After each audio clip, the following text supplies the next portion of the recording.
বাংলাদেশের মানুষ জেনে না জেনে সুরের পিছনে দৌড়াচ্ছে। সুরের পিছনে দৌড়াচ্ছে। কিভাবে সুরের পিছনে আমরা দৌড়াচ্ছি আর চুরের পিছনে দৌড়ানোর কারণে বাংলাদেশ উন্নত হচ্ছে না, কেন হচ্ছে না? আমরা চুরদের পেছনে দৌড়াচ্ছি, ভালো মানুষের পেছনে আমরা দৌড়াচ্ছি না। চুরদের হাতে ক্ষমতা তুলে দিচ্ছি, হ্যাঁ, চুরদের পিছনে দৌড়াচ্ছি।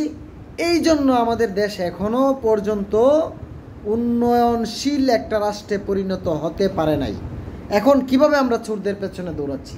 কিভাবে দেখেন, একটা ইউনিয়ন পরিষদের চেয়ারম্যানের সরকার কর্তৃক নির্ধারিত বেতন থাকে ৪,৫০০ টাকা। সেই ইউনিয়ন অফিস থেকে নিতে পারে আরও ৫,৫০০ টাকা। মোট সে মান্থলি ১০,০০০ টাকা নিতে পারে।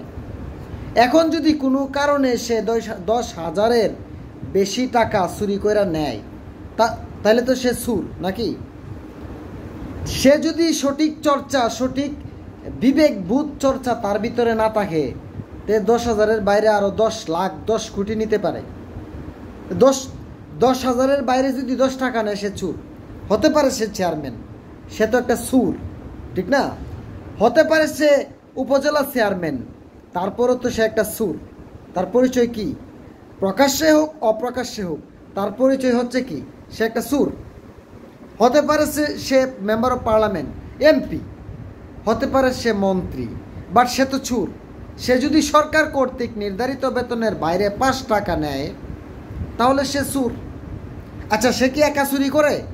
একটা চেয়ারম্যানের পিছনে সাঙ্গুপাঙ্গু আছে, লতা লগুন আছে, ঠিক না? তা মোটরসাইকেল নিয়ে তাদের পিছনে ঘুরে গাড়ে। এখন তাদের ইনকামটা কি? তাদের তো কোনো ইনকাম নাই। তাদের কাজ হচ্ছে চেয়ারম্যানের পিছনে দৌড়াদৌড়ি করা, উপজেলা চেয়ারম্যানের পিছনে দৌড়াদৌড়ি করা, এমপি মন্ত্রীর পিছনে দৌড়াদৌড়ি করা, ঠিক না? একটা চেয়ারম্যানের পিছনে যদি ১০০ পোলাপাইন দৌড়াদৌড়ি করে, ঠিক আছে, একটা এমপির পিছনে চিন্তা করেন কত হাজার হাজার মানুষ দৌড়াদৌড়ি করে।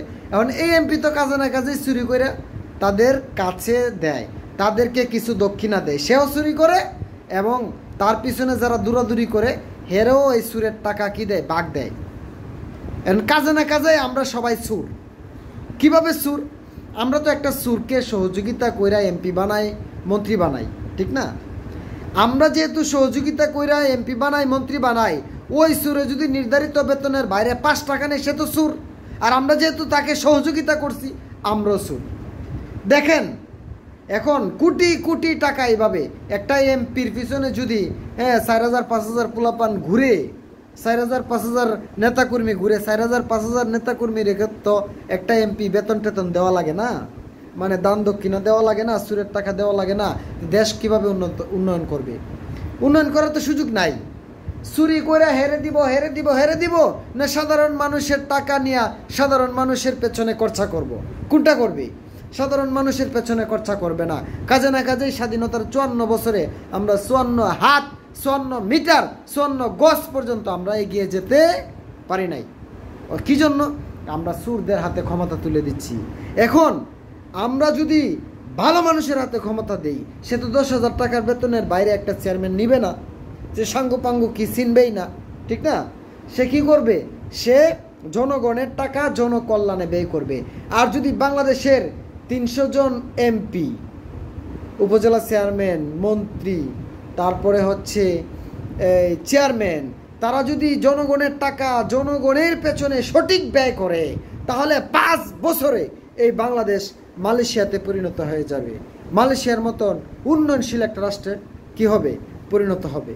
কিন্তু আমরা নির্ধারণ করতে পারি না, সঠিক মানুষকে নির্ধারণ করতে পারি না। দেখেন, আজকে যদি আপনার ভোট পেয়ে একটা এমপি, একটা মন্ত্রী চুরি করে, হাসরের দিন এই সুরের দায়ভার আল্লাহর কসম আপনাকেও নিতে হবে। আপনি মাপ পেয়ে যাবেন না, আমি ভোট দিছি বুঝছি না, কোনো বুঝাবুঝির সুযোগ নাই। হাসরের ময়দানে কোনো বুঝাবুঝির সুযোগ নাই। আপনি চুরকে সুযোগ করে দিচ্ছেন, এই চুর চুরি করছে, আপনাকে তার সাথে জাহান্নামে যেতে হবে, এর উপায় নাই। এখন আপনি কিভাবে একটা ভালো মানুষ নির্ধারণ করবেন? সে ধর্মীয় সঠিক চর্চা যদি করে একটা মানুষ, তাহলে সে ভালো হতে পারে। ধর্মীয় সঠিক চর্চা, আমি বলছি না যে মুসলমান ধর্মের সঠিক চর্চা। একটা মানুষ যদি সে হিন্দু হয়, তাও যদি তার ধর্মরে সঠিক চর্চা করে, সে যদি হিন্দু হয়, ধর্মর যদি সঠিক চর্চা করে, বন্ড হিন্দু যদি না হয়, তাহলে সেও ভালো মানুষ। একটা মুসলমান যদি তার মুসলমান ধর্মকে সঠিকভাবে, ইসলাম ধর্মকে সঠিকভাবে চর্চা করে, তাহলে সে একটা ভালো মানুষ।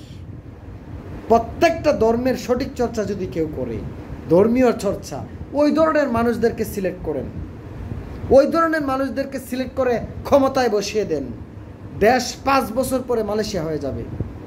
5 বছরের ভিতরে মালয়েশিয়ার মতো উন্নয়ন রাষ্ট্র হয়ে যাবে, উন্নয়নশীল রাষ্ট্রতে পরিণত হবে। আর সুরদেরকে যদি নির্ধারণ করেন, ভালোটার ভাগ যেমন আপনি পাবেন, এই খারাপটার ভাগও আপনি পাবেন। এই সুরের দায়ভার আপনার হাসরের ময়দানে আপনাকে জাহান্নামে নিয়ে যাবে।